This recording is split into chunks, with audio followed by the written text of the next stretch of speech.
eto na nga mga kababayan ko. Nako! Oh, pasok! Asawa ni Vice President Sara Duterte na si Attorney Manasseh Carpio ang ilang opisyal dahil sa pagsisiwalat ng bank records nilang mag-asawa sa hearing ng impeachment case laban sa Vice Presidente. Nakatutok si Jonathan Andal. Pumapalag ngayon ang asawa ni Vice President Sara Duterte na si Attorney Manasseh Carpio matapos isiwalat sa impeachment hearing noong April 22 na mahigit 6 na bilyong piso ang mga transaksyong dumaan sa bank accounts nilang mag-asawa. Sabi ng Anti-Money Laundering Council, kaduda-duda o masyado yang malaki. Kita nyo, tayo ba nagsabi na kaduda-duda, di ba ang AMLAC mismo? Ang AMLAC mismo ang nagsabi na kaduda-duda, Sara Duterte, kayong dalawa, putang ina nyo, abay, idemanda nyo, sabi ko nga si Trillanes. Gusto nyo idemanda AMLAC, gusto nyo idemanda yung BSP, Bangko Sentral ng Pilipinas. Abay, nakakapagtakan. Kinakalimutan nyo yung nangunguna. Yung nangunguna na may dala na mga dokumento para kayo i-expose sa sambayan ng Pilipino. Ayaw nyo patulan, tagal-tagal na yan. Di ba kayo nagtataka? Ha? Ai Chang, sinasa na si Arnold Lopez. Di ba? Evangeline Camilosa, Marian Tomas, Oli Magapagan, LB, Salve, di ba? R2R. Di ba? Ipapalibing natin si Digong. Bukas na bukas daw. Di ba Pamela Tamura? Lydia Ariola. Ang nakakapagtaka, mga kababayan ko, ulitin ko, gusto na nilang idemanda lahat maliban kay Sonny Trillanes na siyang nangunguna na matagal na nagsasabi na yaang isiniwalat sa pagdinig sa kamera, inulit lang ng AMLAC at saka ng BSP. Bakit kaya? Kayong mga didis, di ba kayo nagtataka? Kayo, puro lang kayo mga salita. Pero yung mga hinahangaan nyo, bakit walang ginagawa labang kay Trillanes?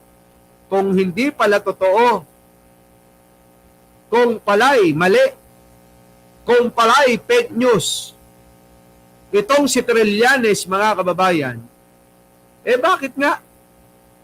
Di ba? Nakakapagtaka Nakakapagtaka, hindi nila demanda.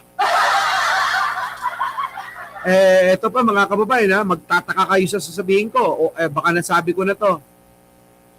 Naging presidente na yung tatay ni Sara Duterte na mamamatay tao.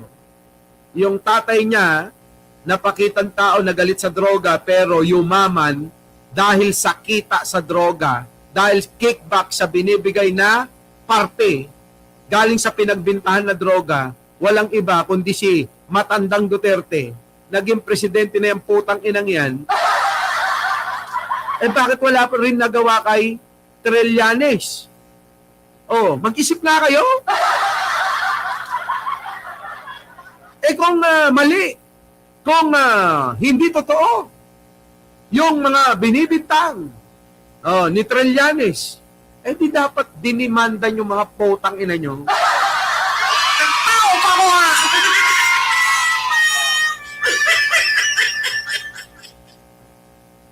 Nakawa nyo?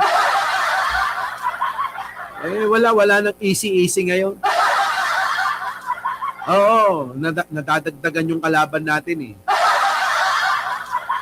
Ano ba yung nadagdag, Boss Mike? Yung mga bobo at tangang mga DDS. Ano pa? Yung mga bobo at tangaring mga Martinico. Kita nyo, dalawa na ang kalaban ko. Buti na lang may mga naniniwala sa atin, mga kababayan.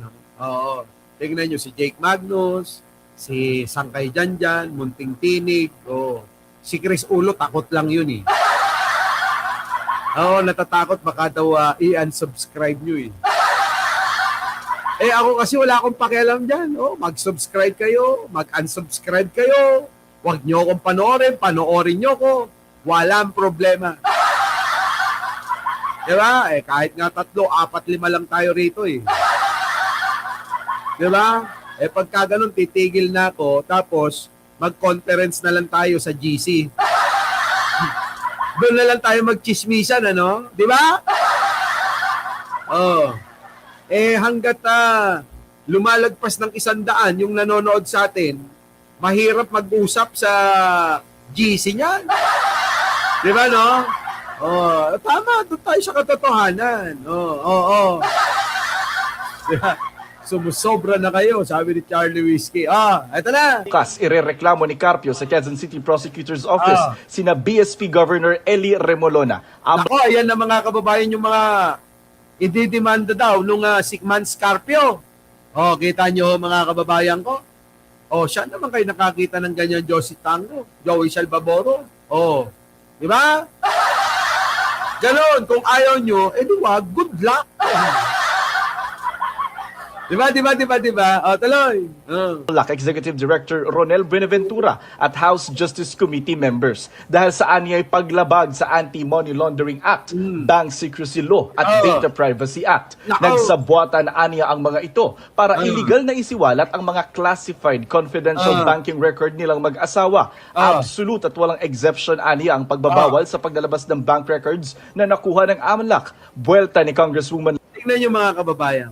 Tignan nyo. Isipin nyo maigi talinuhan nyo alam ko naman yung mga loyalista matatalino.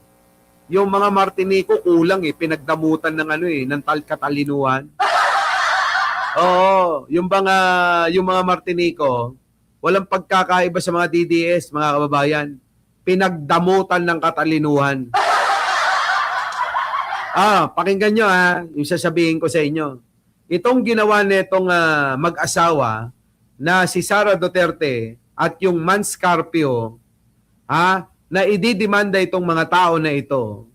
At ang reklamo ay ibinunyag daw yung pong mga laman ng kanilang mga bangko, nilabag daw nila ang Bank Secrecy Law. Mga kababayan ko, eto kung tatalasan natin yung isipan natin, ito pag-amin na na meron talagang mga ganun na mga ganun pera. Tama, mali. Tama? Pag-amin na yan.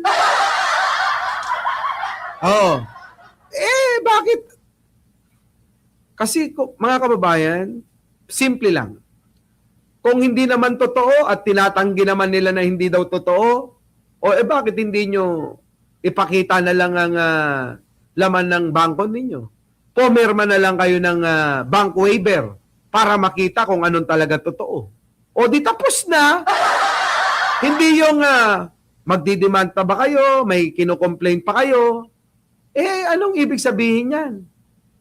Pag-ako ba na katotohanan na totoo lahat yung mga pinakita na yan? Pag-ako na ba na sa tagal-tagal ng panahon, tama nga si Senator Trillanes? Di ba? Kasi bakit mo dinidemanda?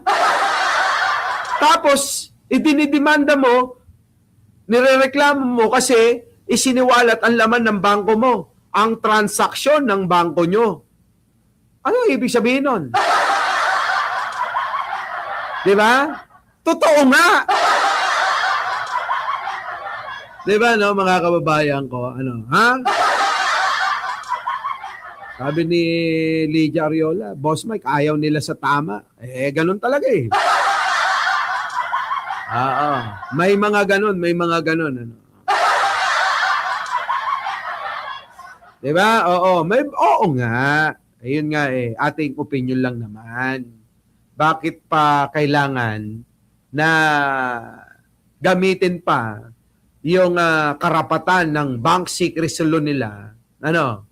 Gamitin niyang salitang bank secrecy law kung wala namang ginagawang masama at totoo naman yung ginagawa. Ang tanong ko nga dyan, sa akin, opinion, di ba, bakit kailangan pang maabala? Kung wala ka naman tinatago, kung hindi naman totoo yan, ipakita mo na yung o pumirma ka na ng bank bank waiver mo. Di ba? Tama, mali. Di ba? Gusto pa nila demanda, di ba? Mahabang proseso pa. Oo, karapatan nila magdemanda, pero mahabang proseso pa. Tama? Pero kung ang gusto lang naman natin katotohanan, kaliwanagan sa maraming tao, hindi ba natin kailangan isakripisyo yung karapatan na sinasabi nila? Parang ako, may karapatan ako. May karapatan ako may karapatan ako magdemanda at mag-complain, humingi ng danyos. Mahabang proseso yan. Ang hinihingi naman para sa kaliwanagan ng nakakarami. Di ba? Ngayon, kung ganon, bilang ako naman gusto ko rin ng katotohanan at para matigil na ang agam-agam at kawalang tiwala at pagdududa ng sambayanan, isasakripisyo ko na yung aking karapatan kung mayroon man yun. Yung karapatan ko na dapat hindi nabubunyag yung aking mga bangko, ganon. Di ba? Unahin ang alin. Sabi nga nila, bilang isang lingkod bayan, ang inuuna dapat ay yung karapatan, yung interes ng mamamayan. Gayon. Ewan ko kung nagigets nyo ko ano. Leila de Lima, wala silang nilalabag na batas dahil hindi anya saklaw ng mga pagbabawal ang impeachment proceedings. Tanging mga opisyal at empleyado ng mga bangko raw ang pinagbabawalang magsiwalat ng bank records. Punto naman ni Akbayan Representative Percy Sendanya, exempted ang impeachment hearing. Yan mga kababayan, kita nyo? Sabi naman ni Ka-Percy, nagkakapaling-paling na nga mukha ni Ray. Malinaw pa sa tanghali, malinaw pa sa tanghaling tapat. Di ba? May exception daw ang impeachment diyan. Sa coverage daw ng bank secrecy law kasi nga impeachment trial are. Sa saklaw ng Bank Secrecy Law at Anti-Money Laundering Act, imbes na magaksayaan niya ng papel at oras sa pagsasampa ng reklamo, paharapin na lang daw ang bisyo sa April 29 hearing at doon magpaliwanag. Yan naman pala. Ilan tulog na lang, Sara. Kaysa nagdidemanda kayo, mga putang ina nyo, pumunta na lang kayo doon, ipaliwanag nyo ron.